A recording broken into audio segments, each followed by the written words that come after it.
3 weeks after the censure vote, the Terran Union released a short public statement. It was polite, professional, and exactly 4 sentences long.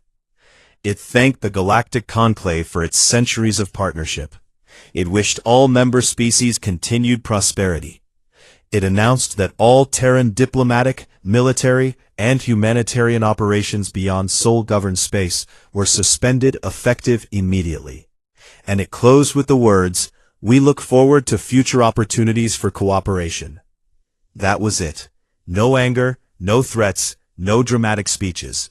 Just 4 calm sentences, and then silence. At first, nobody in the galaxy cared very much. Ambassador Vorath made a joke during the next conclave session that the halls smelled better without humans in them. Several delegates laughed. The Valhari representative clicked her mandibles in amusement. The conclave moved on to discuss a minor trade dispute between 2 rim-world species, and humanity's empty chairs gathered dust in the back of the chamber. But silence, as the galaxy would soon discover, has a weight to it. And the weight of humanity's silence was heavier than anyone had imagined.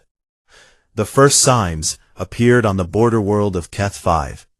For 9 years, a joint human-Draymore agricultural station had operated there, turning rocky, nutrient-poor soil into farmland that fed 3 Draymore colony worlds.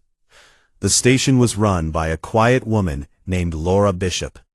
She was not a soldier or a diplomat. She was an agricultural engineer who had spent nearly a decade of her life designing irrigation systems and drought-resistant grain varieties specifically for Draymore soil chemistry. She knew the land better than most of the Draymore who lived on it. One morning, the Draymore farmers arrived at the station to find it empty. Laura and her team had packed their things during the night and left on a transport shuttle. There was no farewell message. The equipment was still there, the irrigation systems still running, the grain still growing in neat rows that stretched to the horizon. But the people who understood how all of it worked were gone. The Draymore tried to maintain the systems themselves. They followed the manuals Laura had left behind. But farming on HFY was not simple. The soil had a chemical balance that shifted with the seasons, and the irrigation systems needed constant adjustment based on readings that Laura had always taken herself, walking the fields every morning at dawn with a sensor kit and a cup of coffee. Within 2 growing cycles, the crops began to fail. Within 4, the 3 colony worlds that depended on HFY for food were facing shortages. In the Ilwen Nebula territories, the human medical frigate Gentle Passage completed its final round of treatments for the parasitic contamination that had nearly destroyed the Ilwen species. Dr. Samuel Finch, the ship's chief medical officer, personally reviewed every patient file before departure. He was a careful man, thorough and compassionate, and he made sure that every Ilwen under his care was stable before he gave the order to leave. Then the Gentle Passage jumped to hyperspace and disappeared. The Ilwen sent communication after communication, asking when the next human medical rotation would arrive. They sent formal requests. They sent informal pleas. They even sent a traditional Ilwen gift, a compressed packet of harmonic frequencies that was considered the highest honor their species could bestow. Every message received the same automated reply from Earth. The Terran Union appreciates your communication. At this time, all external operations remain suspended. We wish you well. On the Pelmari homeworld, the world that humans had bled to save just weeks earlier, the reconstruction crews vanished overnight. Half-built shelters stood in rows, like the rib cages of enormous animals, open to the sky. Roads that had been partially repaved ended abruptly in dirt and rubble. A water purification plant that was 3 days from completion sat silent and unfinished. A young Pelmari girl stood in the doorway of one of the unfinished shelters and looked up at her mother. She asked where the tall ones had gone. Her mother, who had watched human soldiers carry her daughter out of a burning building during the Drenok attack, had no answer.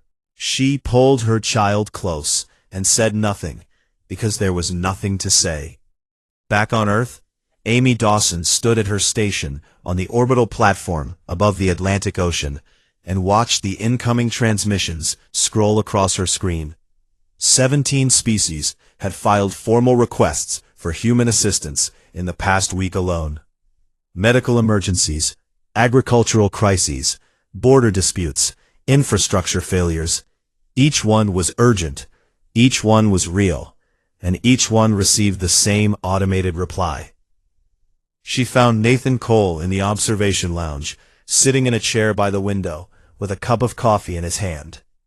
He was looking down at Earth, at the blue and white curve of the planet that had given birth to a species stubborn enough to care about strangers on the other side of the galaxy. He looked older than he had a month ago.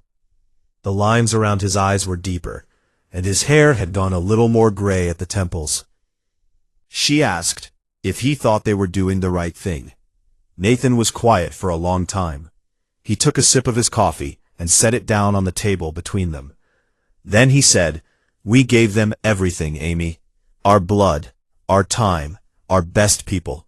Laura Bishop spent 9 years on a planet that was not her own, growing food for people who were not her people, because she believed it was the right thing to do. Samuel Finch missed his daughter's graduation because he was treating a disease on the other side of the galaxy. Chris Palmer was 23 years old. He had been in space for 6 weeks. He died defending a world he had never even heard of before we got the distress call." He paused and looked at her. "And after all of that, they told us we were out of line for saving lives. They laughed at us. They called us dogs." He picked up his coffee again. "So now we give them what they actually asked for. Nothing." Amy nodded slowly. She did not argue, because there was no argument to make. She had been in that conclave chamber. She had heard the laughter. She had watched Henry Grant read those 41 names to an audience that did not want to listen. She understood. But understanding did not make it easier. That night, she lay in her bunk and thought about the Pelmari girl standing in the unfinished shelter, and she could not sleep. Across the galaxy, the silence continued to spread. Human cargo ships no longer appeared at alien space stations. Human patrol vessels no longer flew the trade routes that they had kept safe for centuries. Human engineers no longer answered calls to repair failing power grids on worlds that had never bothered to learn how their own infrastructure worked. The galaxy had been leaning on humanity for so long that most species had forgotten they were leaning at all. Now the support was gone, and they were beginning to stumble. On the conclave floor, the minor trade dispute that the delegates had moved on to after the censure vote had grown into something worse. 2 small species, the Torvathi and the Kelek, had been arguing over shipping rights in a shared corridor. In the past, a human mediator would have sat down with both sides and worked out a compromise within a day or two. But there were no human mediators anymore. The argument escalated. Insults were exchanged. A Torvathi freighter was fired upon by a Kelek patrol ship. 3 crew members died. Both species appealed to the conclave for mediation. The delegates looked around the chamber. Their eyes moved almost by instinct to the back of the room, where the human delegation's chairs sat empty and gathering dust. For the first time, the silence in those chairs felt heavy. It pressed against the walls of the chamber like something physical, something that had weight and shape and presence. Nobody laughed this time. Nobody made jokes about the smell of the room. They just sat there, surrounded by a quiet that was louder than any speech. And slowly, very slowly, they began to understand what humanity's absence actually meant. But understanding, as they would soon learn, was not the same as being able to fix it. The silence was just beginning, and the worst was still to come. 6 months after Quiet Dawn, the galaxy was falling apart. It did not happen all at once. It happened the way a bridge collapses, one cable snapping at a time, each failure putting more strain on the ones that remained, until the whole structure groaned and twisted and came crashing down into the water below. Humanity had been so many of those cables, holding up so many things at once that when they all went slack at the same time, nothing was strong enough to carry the load alone. The Dreadnought Supremacy moved first. They had been watching from the outer rim, patient and calculating, their cybernetic network processing data from 1,000 sensor stations scattered across the galaxy. They knew exactly when the human patrols stopped. They knew exactly which sectors were no longer defended. And they knew, with the cold certainty of a machine intelligence, that no one was coming to stop them. They launched their offensive across 3 sectors simultaneously. The scale of it was something the galaxy had not seen in living memory. Dreadnought harvester ships, massive vessels designed to strip entire worlds of biological material, dropped out of hyperspace above colony after colony. They moved with mechanical precision, each ship performing its function without hesitation or mercy. The Pelmari homeworld was hit again. This time, there were no human frigates holding the line. There were no human soldiers carrying children out of burning buildings. The Pelmari fleet, what little of it existed, was swept aside in less than an hour. The government fell in 11 days.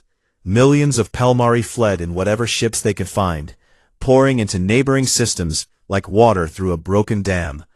But their neighbors were dealing with their own problems now, and one by one, those borders closed. Refugee ships drifted in the spaces between stars, sending distress calls that no one answered. The Korvathi Empire, the ancient civilization of crystalline beings that Henry Grant had worked so hard to hold together, began to crack. Without a neutral human mediator to sit between the 7 great clans and manage their endless grievances, old wounds reopened. Arguments that had been settled years ago suddenly became unsettled.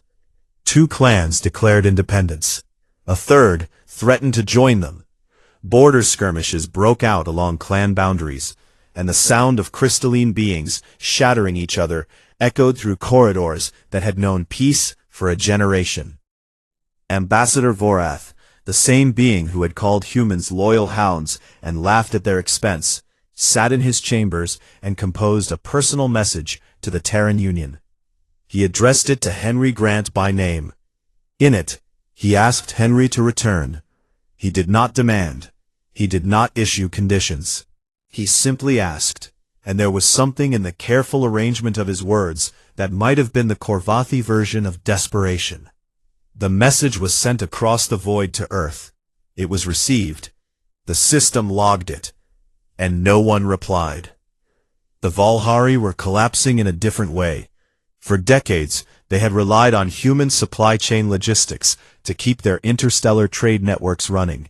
Humans had designed the routing algorithms, built the relay stations, and trained the dispatchers who kept cargo moving between Valhari colony worlds.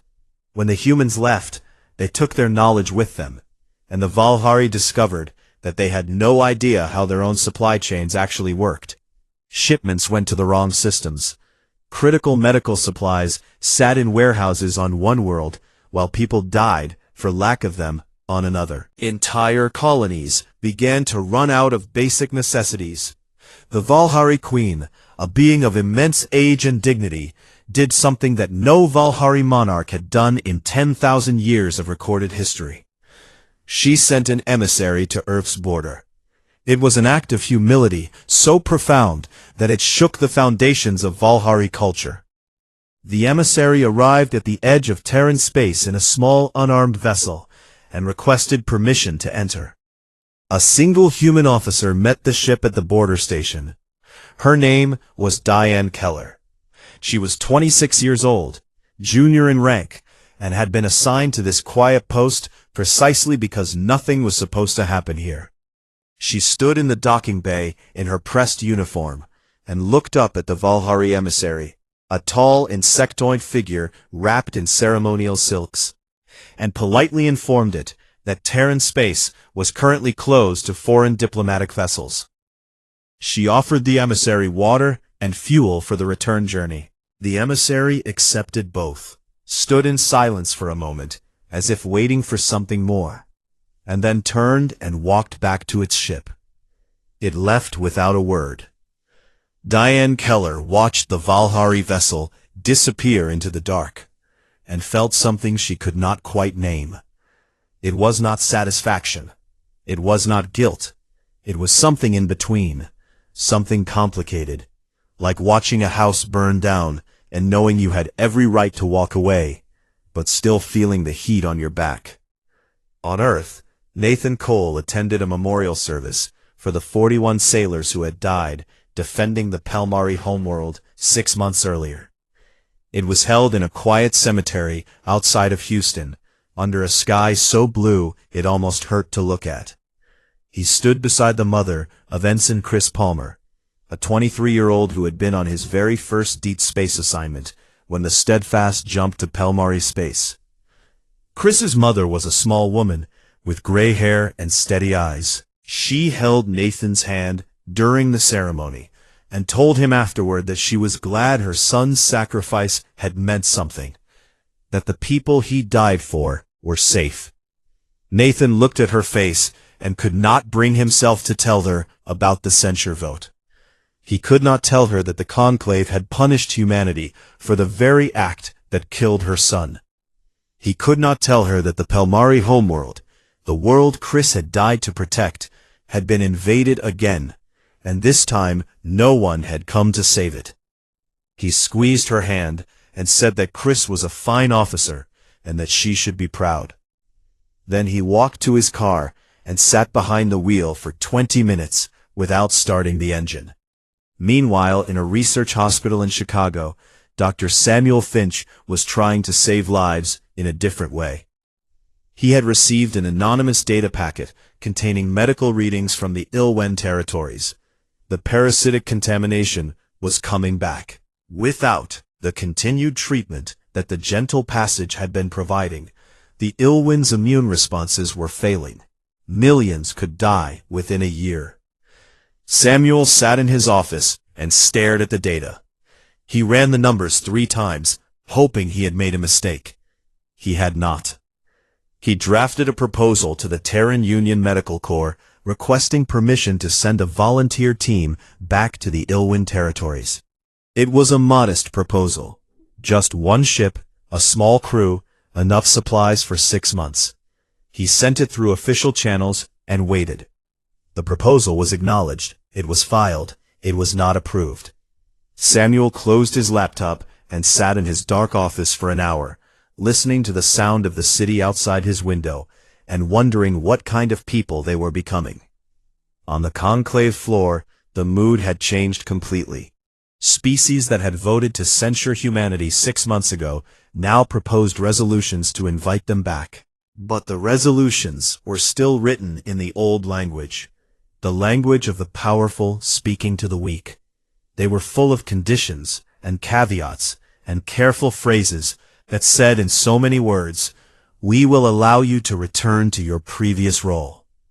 As if humanity's role had been a privilege granted to them rather than a burden they had chosen to carry.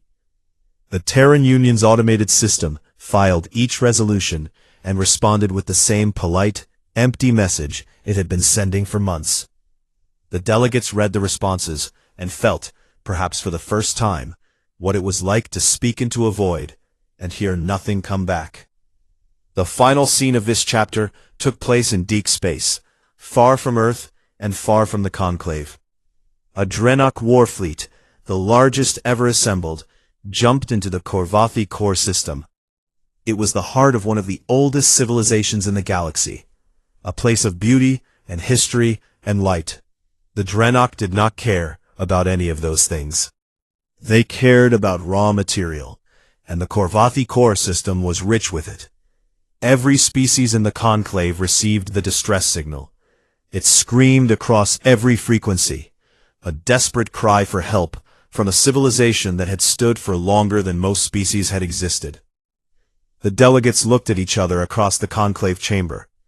They looked at the empty chairs in the back of the room, where the human delegation used to sit, where Henry Grant used to read his briefings, and Amy Dawson used to review tactical reports, and Nathan Cole used to drink his coffee and watch the proceedings with tired, patient eyes.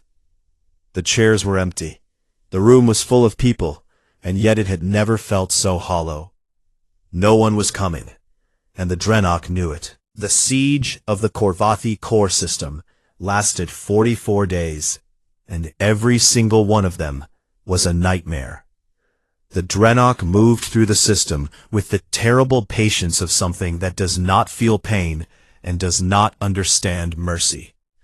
They took the outer worlds first, the smaller colonies and mining stations, stripping them bare with harvester ships that descended on cities like slow-moving storms. The crystalline Korvathi fought back with everything they had. Their warships were ancient and powerful, built in an age when the Korvathi were the most feared species in the galaxy. But that age was long past, and the Dreadnought were something new, something cold and efficient and endlessly adaptive. 3 Korvathi clan worlds were consumed.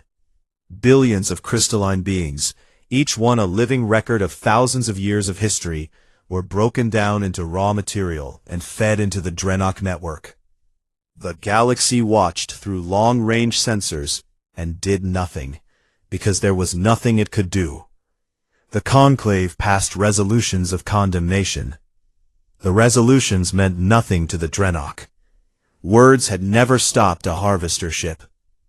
On the 37th day of the siege, Ambassador Vorath did something no one expected. He walked to the communications center of his flagship, sat down before a recording device, and broadcast a message on every open frequency in the galaxy. It was not addressed to the Conclave. It was not addressed to his own people. It was addressed to humanity. He spoke slowly. His crystalline voice, normally sharp and commanding, was rough and fractured, like stone grinding against stone. He began by saying that he needed to say something he should have said a long time ago. He talked about the censure vote. He talked about the years before that, the decades of small insults and casual cruelty that the Conclave had directed at humanity. He said that he had been one of the worst offenders, and he did not try to make excuses for it. Then he said the word, "Loyal hounds." He repeated it clearly, so that everyone listening could hear it. And his voice broke on the second word, splitting into harmonics that the Korvathi only produced when they were in deep emotional pain. He said that he had used those words to describe the most selfless species he had ever encountered, and that the shame of it would follow him into whatever came after death. He did not ask for military aid. He did not ask humanity to send ships or soldiers. He asked for forgiveness. He said that he understood if it could not be given, and that he would not blame them for their silence. Then the recording ended. Vorath was killed 3 days later when a Dreadnought breaching pod tore through the hull of his flagship. The last sensor reading from his ship showed him standing on the bridge, facing the breach, his crystalline body glowing with the deep amber light that Korvathi produced only in their final moments. Then the signal went dark. On Earth, the broadcast was watched by billions. It played on screens in coffee shops, in living rooms, in offices, in schools. People stood in the streets and watched it on public displays. The image of Vorath, the towering crystalline ambassador who had once mocked them so carelessly, breaking apart as he begged for forgiveness from a species he had never truly understood, hit humanity like a physical blow. Public opinion, which had largely supported Quiet Dawn, began to shift. Not dramatically, not all at once, but in the slow, deep way that tides turn. Protests appeared in several cities. They were not large, but the people who stood in them were serious and quiet. They held signs that said things like, "We are better than silence," and "Bring them home." They did not shout. They did not need to. Amy Dawson watched the footage of Vorath's final moments from her station on the orbital platform. She watched it twice. Then she opened her personnel file and submitted a transfer request to the reserve fleet. She wanted to be ready. She did not know what she wanted to be ready for exactly, but she knew that she could not sit behind a desk and watch the galaxy burn. Nathan Cole found her transfer request on his desk that evening. He read it, picked up his pen, and signed it without a word. Henry Grant, who had been living quietly in a small town in Vermont since his recall from the conclave, was sitting on his porch when a black car pulled up the gravel driveway. A woman stepped out. Her name was Patricia Walsh, and she had recently been appointed Secretary of Interstellar Affairs. She was tall, composed, and had the kind of face that gave away nothing. She sat down in the chair next to Henry and looked out at the mountains for a while before speaking. She told him that Earth's government was preparing something. Not a return to the old way, she said. Not a crawling back to the conclave with their head down, ready to be patted and insulted and put back to work. Something new. Something different. She asked Henry what he thought the galaxy needed to hear. Henry rocked in his chair for a long time. The leaves were turning on the maples along the road, red and gold against a gray October sky. He could hear a woodpecker somewhere in the trees behind the house. He thought about Vorath's broadcast. He thought about the Pelmari girl in the doorway of the unfinished shelter. He thought about Chris Palmer, 23 years old, dead in the cold space above a world that was not his own. Then he said, "They need to hear the truth. That we are not coming back to save them. We are not their protectors, their mediators, or their servants. If we go back, it will be as equals. And if they cannot treat us as equals, then we will stay right here, on this porch, and watch the stars alone." Patricia Walsh looked at him for a moment, then nodded once and stood up. She thanked him for his time and walked back to her car. The gravel crunched under her shoes. Henry watched her drive away, then went inside to make himself dinner. That night, the Terran Union Security Council held an emergency closed session. No details were released to the public, but military satellites around the solar system detected a sudden, massive surge of activity across every human shipyard from lunar orbit to the rings of Saturn. Cargo transports began moving raw materials in quantities that had not been seen since the last interstellar war. Reservists received activation notices.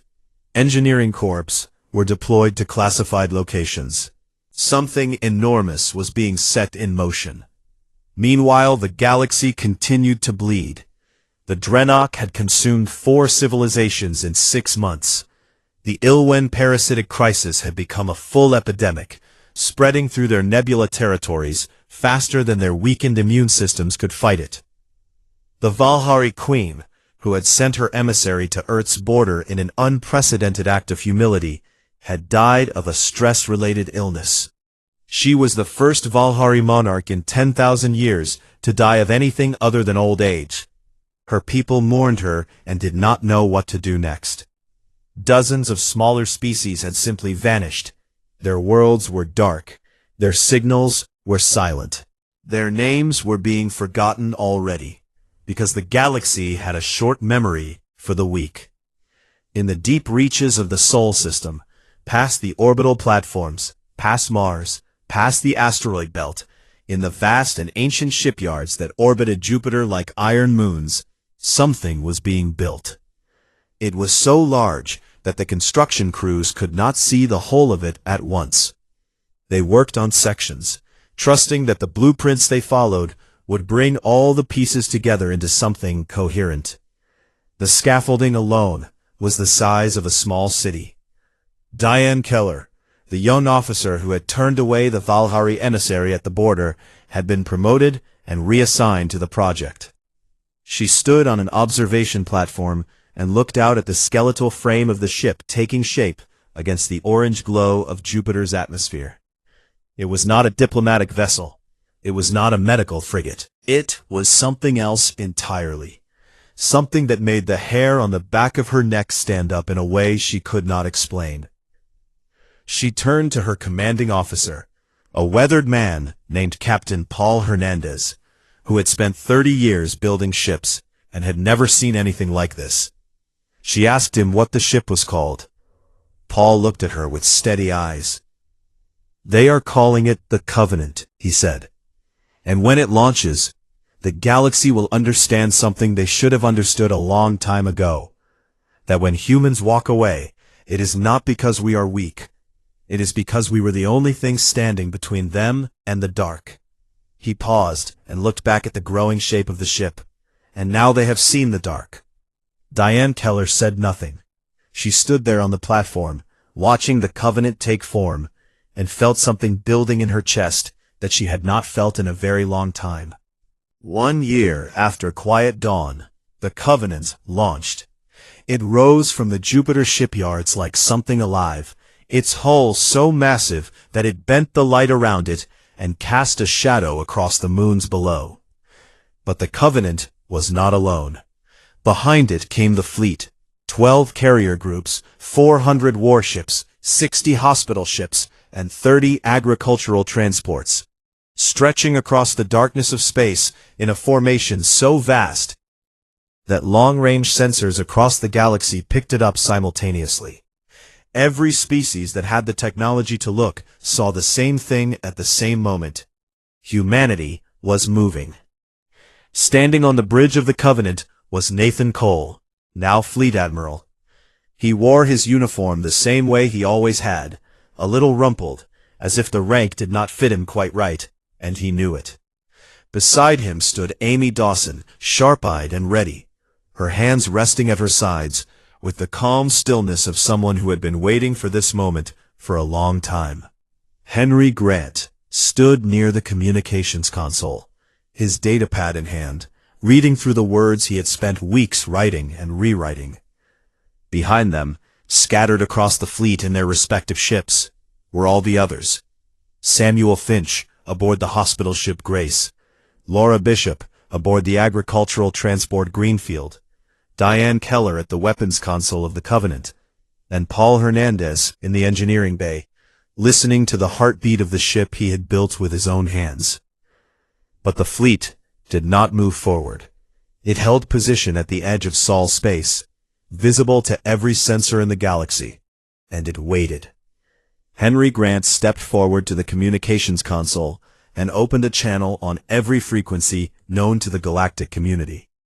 His voice was calm and unhurried, the same voice that had read 41 names into a record that nobody wanted to hear, the same voice that had spent 11 months talking a civilization back from the edge of civil war. But now, there was something different in it, something that had not been there before. It was not anger, it was not pride. It was the quiet authority of a man who had nothing left to prove and nothing left to lose. He told the galaxy that humanity was still here. He said that humans were not angry, because anger was a fire that burned itself out, and what humans felt was something deeper than that, something that did not have a name in most languages. He said that for centuries, humanity had given freely. Its soldiers had died on worlds they had never seen before. Its doctors had treated diseases that could never infect a human body. Its engineers had built roads and farms and cities on planets where human feet would never walk again. And in all that time, humanity had asked for nothing in return except one simple thing: to be treated with basic respect. He paused for a moment, and in that pause, the galaxy held its breath. He said that when that respect was denied, humanity did the hardest thing it had ever done. Not the cruelest, not the most vengeful, the hardest. It walked away. It walked away from people who needed help. It walked away from children standing in unfinished shelters. It walked away from plagues and wars and falling civilizations. And every single day of that silence had cost humanity something it could never get back. Because humans were not built to watch suffering and do nothing. Their nature was to help. Their instinct was to run toward the fire, not away from it. Walking away had gone against everything they were, and it had hurt them in ways they were still trying to understand. He told them that the fleet behind him was not a threat. It was not a weapon pointed at the galaxy's throat. It was a promise. If the galaxy wanted humanity's help, it would have it. Freely, generously, with the same stubborn compassion that had always been at the heart of everything humans did. But never again as servants. Never again as tools to be used when convenient and mocked when not. The terms were simple, he said. Equal seats, equal voices, equal dignity. Nothing more, nothing less. Then he closed the channel and stepped back. The bridge was silent. Nathan Cole stood with his hands clasped behind his back and looked out at the stars. For one full day, no one in the galaxy responded. The silence was enormous. It stretched across light years and filled the spaces between stars like something physical, something you could almost reach out and touch. It was not a hostile silence. It was the silence of billions of beings on thousands of worlds, all listening to the echo of Henry Grant's words and trying to decide what to do with them. The Ilwyn responded first. Their message was a single word in their own language, a harmonic frequency that pulsed through the communication channels like a heartbeat. It translated roughly as welcome. It was the word the Ilwyn used when someone who had been lost found their way home. The Draymore responded next. Their message was practical and blunt, the way the Draymore always were. They transmitted the agricultural data that Laura Bishop had left behind on Ket 5, along with a request asking if she would be willing to review it. Laura, reading the data on her screen aboard the Greenfield, laughed for the first time in months. The Pelmari refugees responded from their scattered ships, drifting between the stars.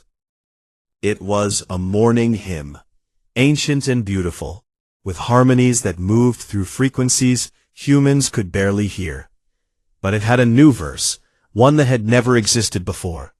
The new verse was about tall beings who came from the stars, with gentle hands and loud hearts, who stood between the fire and the frightened, and who went away for a time, but never truly left. One by one, species across the galaxy responded. Some messages were warm and grateful. Some were cautious and carefully worded. A few were still hostile, still proud, still unwilling to accept that the galaxy had changed. But the flood of responses was unmistakable, and the direction of that flood was clear. The last response came from the Korvathi. The new ambassador was a young crystalline being named Sithari, barely a century old by Korvathi standards, who had taken the position after Vorat's death. Sithari transmitted a recording of Vorat's final broadcast, the apology that had been watched by billions across the galaxy, and added only one line of original text. We remember what he said. We will not forget again. Nathan Cole stood on the bridge of the Covenant and read the message.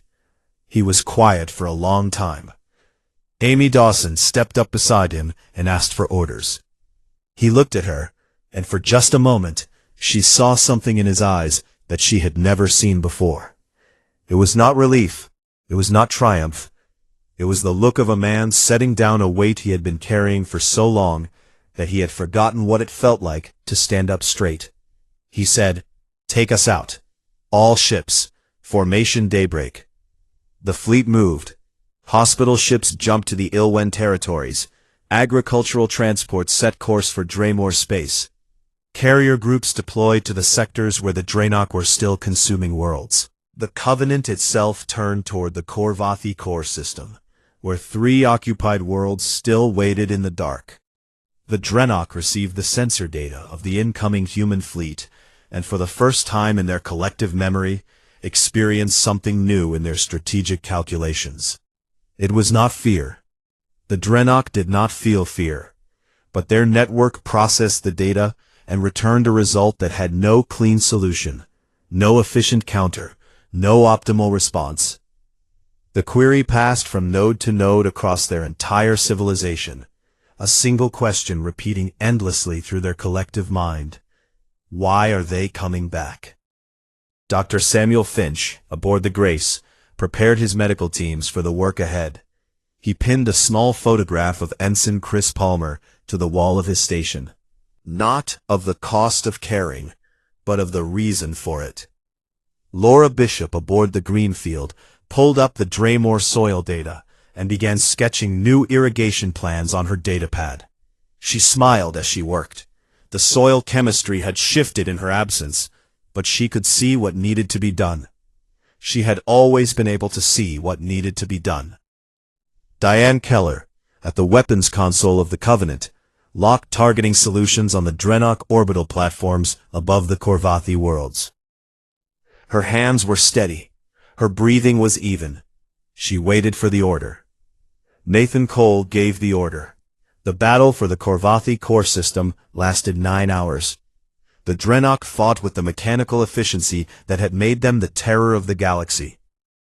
But humans fought with something the Drenok had never encountered before, something that did not exist in any species they had consumed. It was not rage, it was not survival instinct. It was a fury born of love, a fierce and burning determination that came from the deepest part of what it meant to be human. Every sailor on that line knew the name Chris Palmer. Every one of them knew all 41 names. They fought not because they wanted to destroy the Drenok, but because they refused to let another world go dark. When it was over, the Drenok fleet was broken. Their network sent one final query before the remnants retreated to the outer rim. The query was simple. What are they? The answer came not from a human, but from Sathari, the young Korvathi ambassador, who broadcast on an open channel for the entire galaxy to hear. They are humans, and you made the same mistake we did. You thought their kindness was weakness. You thought their patience was submission. You were wrong. We were all wrong. 6 months later, Henry Grant sat at a table in a room that did not look like the old conclave chamber. The chairs were plain. There were no elevated platforms, no grand tiers where the elder races could look down on everyone else. Every species had the same seat, the same height, the same voice. Henry was older now. His hair was thinner and his back ached when the weather turned cold. But when the Ilwyn delegates stood and thanked humanity for returning, he smiled, and he said the same words he had spoken on the day of the censure vote, the same 5 letters that had once carried the weight of defeat and resignation. But this time, spoken in this room, at this table, among equals, the words meant something entirely different. We understand, he said, and this time, everybody did. Nathan Cole, retired now, watched the broadcast from his home on the coast of Maine. He sat on his porch with a cup of coffee as the sun set over the Atlantic and turned the water to gold. Amy Dawson called him to say she had been promoted to captain of the Covenant. He congratulated her and told her not to scratch the paint. She laughed and hung up. The stars came out one by one, the way they always did, filling the sky with light that had traveled millions of years to reach his eyes. He watched them the way he always had, not as points of light, but as places. Places where people lived, places where people suffered, places where people hoped. He finished his coffee. He went inside. Nathan Cole stood at the observation window of the deep space diplomatic vessel Steadfast and watched the stars drift past like slow-burning candles. He had been doing this for 30 years now. 30 years of flying into other people's wars, other people's famines, other people's dying worlds, and somehow finding a way to make things better. He was tired. Not the kind of tired that sleep could fix, but the kind that lived somewhere behind his ribs and never quite went away. Behind him, Lieutenant Commander Amy Dawson was reviewing tactical reports at her station. She was younger than Nathan by 2 decades, sharp as a blade, and one of the finest officers he had ever served with. Across the bridge, Chief Diplomat Henry Grant sat quietly reading through cultural briefs on a datapad. Henry was the kind of man who could walk into a room full of hostile aliens and leave with a peace treaty and an invitation to dinner. He had a gift for listening, for understanding what people meant, even when they could not say it themselves. These three, along with the rest of the Steadfast's crew, were part of something the Terran Union had been doing for centuries. Humanity had arrived on the galactic stage late. Most of the elder species had been traveling between stars for thousands of years before humans even learned to leave their own atmosphere. But from the very first day humanity stepped into the wider galaxy, they did something none of the older species expected. They helped.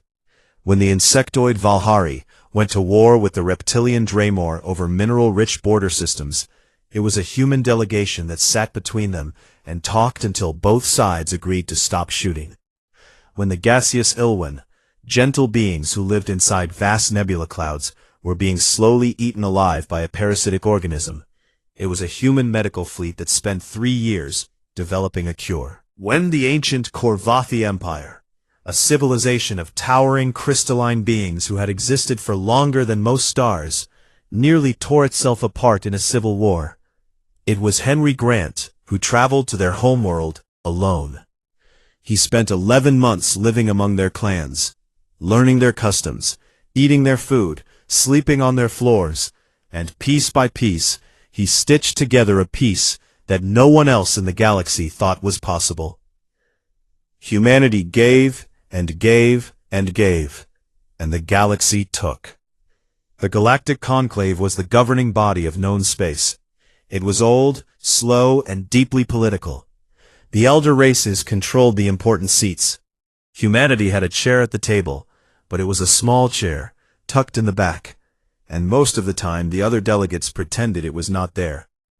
The Korvathi ambassador, a massive crystalline figure named Vorath, once stood before the full assembly and called humans the galaxy's loyal hounds. The human delegation sat in silence and said nothing. Nathan Cole remembered that day. He remembered the way Henry Grant's hands had tightened around the edge of his chair. The way Amy Dawson's jaw had clenched so hard he could see the muscles moving beneath her skin. He remembered the laughter echoing off the vaulted ceiling of the conclave chamber, and the way it felt like something small and sharp sliding between his ribs. But they said nothing. They never said anything, because that was what humanity did. They showed up, they bled, they buried their dead, and they went back to work. The colony on Harvest 4 was proof of that. 3 years earlier, a Valhari raiding party had attacked the settlement, killing 200 civilians, including children. The Terran Union brought the matter before the Conclave and asked for a formal condemnation. The Conclave debated for 2 days, and then voted against it. The Valhari delegate argued that the attack was a border misunderstanding. 17 species voted to accept that explanation. Humanity buried its dead and rebuilt the colony with its own hands. Now, standing on the bridge of the Steadfast, Nathan Cole was about to do what humans always did. A distress signal had come in from the Pelmari homeworld. The Pelmari were a small bird-like species with delicate bones and soft voices. They were poets, musicians, and scholars. They had no real military to speak of, and they had never harmed anyone. The Drenok supremacy was invading their world. The Drenok were something else entirely. They were a collective of cybernetically enhanced beings who moved through the galaxy like a slow plague. They did not conquer worlds for territory or resources in the traditional sense. They consumed civilizations. They broke down every living thing on a planet into raw biological material and fed it into their network. They had done this to dozens of worlds over the centuries, and the galaxy had mostly looked the other way because the Drenok always targeted the weak and the small. Now they were targeting the Pelmari, and the Conclave was debating what to do about it. They had been debating for 6 days. Nathan knew they would debate for 6 more if no one acted. He looked at Amy. She looked back at him and gave a small nod. He opened a channel to his 3 escort frigates and gave the order. The Steadfast and its escorts jumped to hyperspace without Conclave authorization. They arrived in Pelmari space to find the sky on fire. Drenok warships hung in orbit like dark insects, raining destruction on the cities below. Nathan Cole placed his small fleet between the Dreadnought and the planet, and held the line. For 72 hours, they fought. The Steadfast was not a warship. It was a diplomatic vessel with basic defensive systems, and a crew trained for negotiation, not combat. But they fought anyway. Amy Dawson coordinated the tactical response with a calm precision that made Nathan proud. Henry Grant helped evacuate Pelmari civilians from the burning capital city, carrying injured children in his own arms. Reinforcements from Earth arrived on the third day. The Dreadnought pulled back. The Pelmari homeworld was saved. 41 human sailors did not come home. At the emergency conclave session that followed, Nathan expected many things. Gratitude was not one of them, but he hoped for at least acknowledgement. Instead, Ambassador Vorath rose from his seat and proposed a resolution to formally censure the Terran Union for acting without conclave approval. Nathan watched as species after species voted in favor. The resolution passed by a wide margin. Henry Grant was given the floor to respond. He stood at the podium, a small man in a plain suit, surrounded by towering alien figures in their ceremonial robes and crystalline armor. He opened a folder and began to read. He read 41 names. He read them slowly, clearly, giving each one the weight it deserved. The chamber was silent. When he finished, he closed the folder, looked out at the assembled delegates, and said quietly, "We understand." He stepped down. The human delegation left the chamber. That night, a classified transmission was sent from Earth to every human vessel, outpost, embassy, and colony in the galaxy. It was encrypted with the highest security protocols humanity possessed. No alien intelligence service managed to intercept it.